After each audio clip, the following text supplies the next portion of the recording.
ये क्या?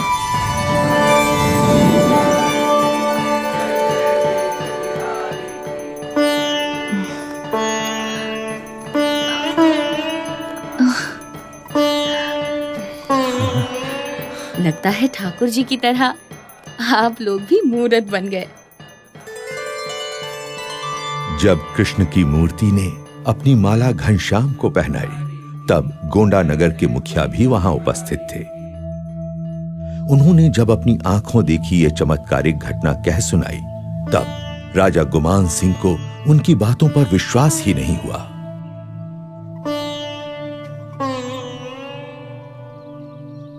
ये कैसे हो सकता है मुखिया जी? धातु की मूरत खुद चलकर आई और एक बच्चे के गले में अपनी माला डाल दी। हाँ, असंभव। मैंने खुद अपनी आंखों से देखा था महाराज।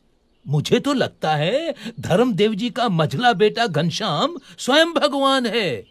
अच्छा, तो बुला भेजो उन्हें। जी। अगर वो बच्चा सच में भगवान है, तो शास्त्रों के अनुसार उसके चरणों में 16 चिन्ह होंगे।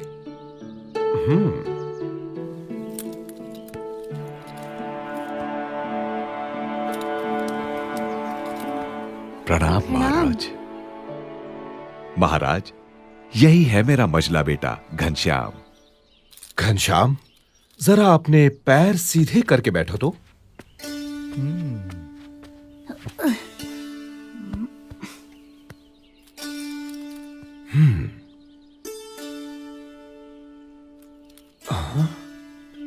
दाहिने पैर में अष्टकोण, ऊर्ध्व रेखा, स्वस्तिक, जामुन, जव, अंकुश, केतु और पद्म।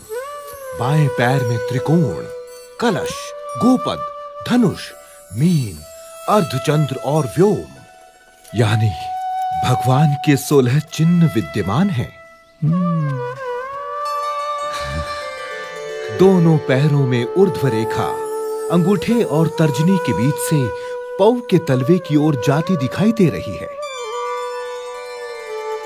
अरे अरे, ये तो साक्षात भगवान के चरण हैं।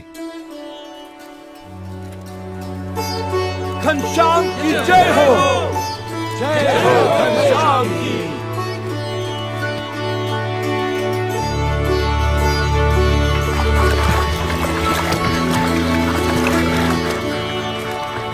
काशी, भारत की विद्वत नगरी, ज्ञान की नगरी, शास्त्रार्थ सभाएं यहाँ का नित्य क्रम है। परंतु आज की शास्त्रार्थ सभा कुछ विशेष थी।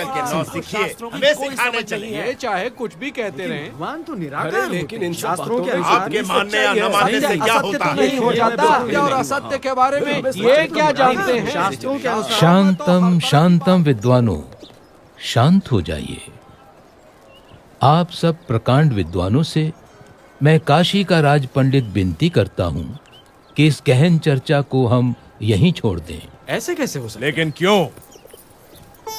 क्योंकि आज इस गौमठ में महान विद्वान धर्मदेव अयोध्या से पधारे हुए हैं और साथ में विराजमान हैं उनके सुपुत्र श्री घनश्याम।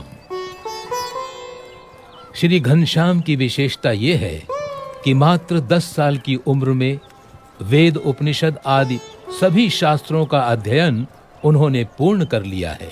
अरे अद्भुतम, अद्भुतम। इतना ही नहीं, अपनी तीक्ष्ण बुद्धि से घनश्याम ने सभी शास्त्रों का सार तत्व भी निकाल लिया है। अरे, इतनी छोटी सी उम्र में इतनी विद्वता, ये तो कोई असाधारण बालक है। ये तो बिल्कुल असंभव है। हमारे धर्म में इतने शास्त्र हैं कि उन्हें पढ़ते पढ़ते न जाने कितनी जिंदगियां बीत जाएं। ऐसे में इतनी छोटी सी उम्र में ये कोई कर ही कैसे सकता है? ये तो बहुत बड़ा आश्चर्य है।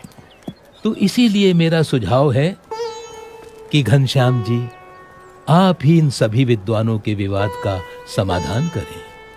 ये दूध मुहा हमको समझाएगा। प्रथमम तु नमस्कारांजलिम समर्पयामि। ऋग्वेद में कहा है कि परमात्मा एक ही है, लेकिन विद्वान लोग एक ही परमात्मा को भिन्न भिन्न रूप से पुकारते हैं। तो फिर इसमें विवाद का सवाल ही कहाँ उठता है? तो बताओ, क्या वो भगवान साकार है या उनका कोई आकार ही नहीं है? भगवान कभी निराकार नहीं हो सकते। यदि भगवान निराकार होते तो उनके द्वारा निर्मित ये सृष्टि कैसे साकार होती?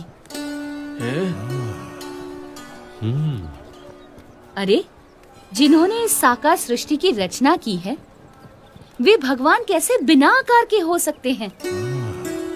शास्त्रों में भगवान के दिव्य स्वरूप का कितना अद्भुत वर्णन है। वे तो सदा साकार हैं। वेद में कहा है कि स ईक्षत, यानी भगवान ने देखा।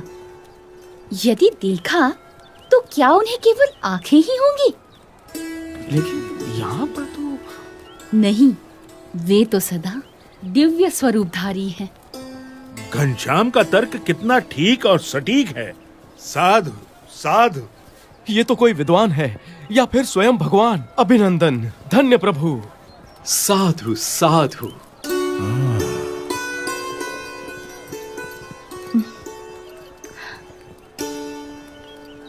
तो आप बताएंगे कि किस साधना से मनुष्य को मुक्ति या मोक्ष मिलता है?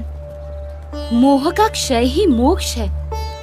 इसके लिए जिन्हें मोह ना हो, ऐसे महान सच्चे ब्रह्म स्वरूप संत का सत्संग करना चाहिए। ऐसे संत के सत्संग से ब्रह्मरूप होकर पर ब्रह्म की भक्ति करके ही मनुष्य मोक्ष प्राप्त करता है। उपनिषद में कहा है, ब्रह्म विदाप्नोति परम।